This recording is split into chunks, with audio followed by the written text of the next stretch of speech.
Well, crossing America these days is all about freeways and fast food. But there is a more adventurous way to cross the USA, and that's on dirt. It's the most developed country on the planet, but America is still crisscrossed by a network of farm road, logging tracks and mountain trails. Our aim, to get as far as possible between the Atlantic and the Pacific without driving on paved roads. 300 miles near the East Coast is no-go, but from North Carolina to Oregon, motorcycles have made the crossing on what's called the Trans-America Trail. Never, though, we believe, as a proper vehicle. To attempt the month-long journey, we have Land Rover's LR4. There's almost no country on the planet which Land Rover have not explored. For this trip, the LR4 is stock, with a few key dealer extras added for the remotest, toughest sections. From the start at Asheville in North Carolina, the Smoky Mountains and the back roads of Tennessee are our warm-up act. Then it's into the Deep South, where the idea for the Trans-America Trail was conceived. I had a dual sport bike, and I did not want to ride on the interstate. I did not want to ride on U.S. highways, so I said, I'm going to go out in the outback and find some gravel roads and make me a little loop. So I finished Mississippi. I got to Arkansas, and I said, hey, this is pretty good. I just kept on going until I got to the Pacific Ocean.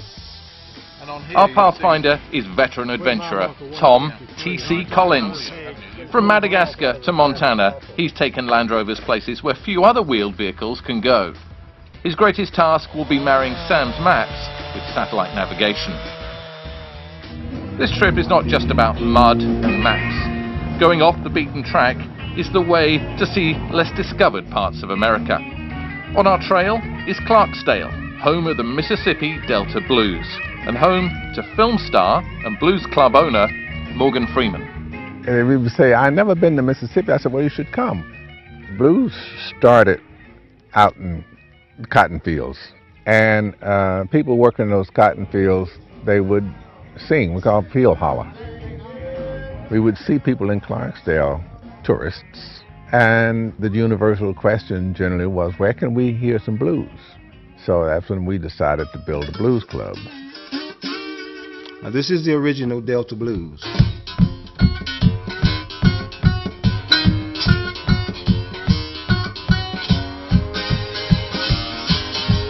The blues gets in your soul, and we don't want to leave the heat and passion of Mississippi, but this is a mammoth trip. The Ozarks and the prairies lie before us. Ours is a journey twice the length of the Mother Road, Route 66, which we cross near Tulsa, Oklahoma. 110 years before us, the first car drove across the USA. It took Messrs. Jackson and Crocker 63 days. On dirt, of course. But I feel more of a symmetry with the pioneers and stagecoaches who opened up the West. The mighty Mississippi feels a world away. The natural barrier to our progress now is the towering Rocky Mountains. It's TC's home state. Good thing he knows the way. But one wheel wrong and you're flying, not driving. We're at the approach to Black Bear Pass, approximately 12,800 feet. It's a pass that is terrifying to a lot of people. Huge drop-offs, K-turns on switchbacks with 1,000-foot drop-off.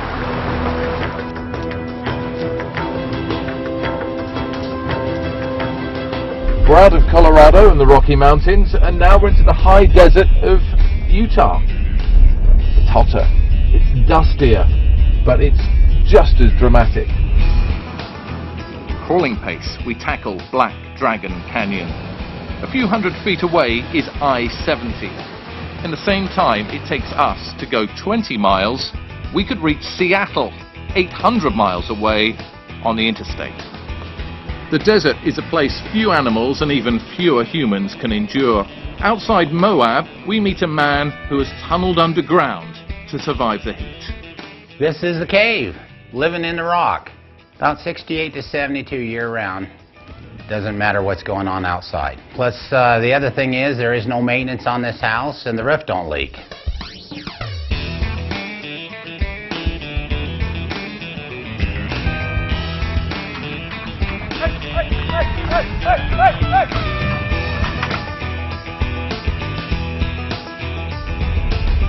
We've just crossed into Oregon. This is our final state border crossing. It's our last state, and one we have in common with pioneers and the pioneering motorists of 1903. But we're not out of the woods yet. Fallen trees block our trail, but there is worse still to come. The forest is ablaze and the Trans-America Trail is in its path. The Pacific is no more than 50 miles away, but our exit to the ocean and trail end is an inferno. All those pink areas, those are the fires that are immediately on our route.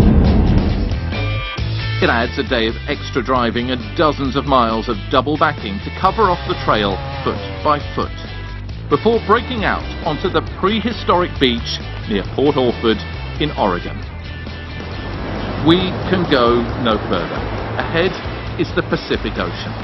We are 4,375 miles from our start, and the same distance ahead is Tokyo, Japan.